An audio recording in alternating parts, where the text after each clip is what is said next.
مصر الفترة دي أي حاجة بتعملها لازم حد يطلع يقول لك عادي يا معلم احنا نعرف نعملها، على فكرة بقى انتوا ما عملتوش حاجة. ودايما بيكون في تقليل متعمد من دور مصر في المنطقة، وأكيد مش أنا بس اللي ملاحظ ده، أكيد انتوا كمان ملاحظين الكلام ده معايا. تعالى ناخدها واحدة واحدة. وفد حركة حماس لما كان في قطر طلع الطيران الإسرائيلي ضربه في قلب العاصمة القطرية الدوحة بدون أي احترام ولا تقدير لسيادة الدولة اللي ضربها عليه. حتى بعد ما حصل كده نتنياهو نفسه ما اعتذرش وقال لك احنا كنا بنضرب وفد حركة حماس، عشان بعدها بمفيش نستضيف نفس وفد حركة حماس في شرم الشيخ ونأمنه من غير ما يتضرب عليه طلقة واحدة. مع ان شرم الشيخ هي الاقرب دلوقتي لاسرائيل، يعني لو كانت اسرائيل عايزه تضربه هتضربه في منت، ولكن اسرائيل عارفه كويس قوي حجم الدوله اللي بتتعامل معاها، عارفه كويس قوي ان مصر لو اتضربت عليها طلقه مش هتعدي مرور الكرام. وبرده طلعت ناس تقول لك عادي يا معلم اي حد يعرف يعملها، على فكره احنا نقدر نامن وفد حركه حماس عادي على ارضنا.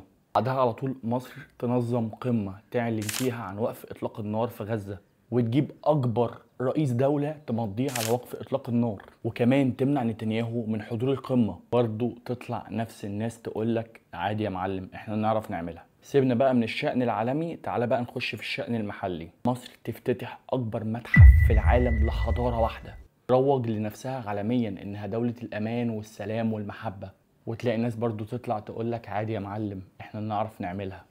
احب اقول لكم ان مصر اللي بتعمله مفيش دوله تعرف تعمله. كل اللي بيتكلم عن مصر وقوتها في المنطقه ما يعرفش اي حاجه. بالنا في مصر على فكره بنسميه مسمى واحد، ان انت صرم صرم ما بتعرفش تعمل اي حاجه. ربنا يحفظ بلدنا وشعبنا وحكومتنا.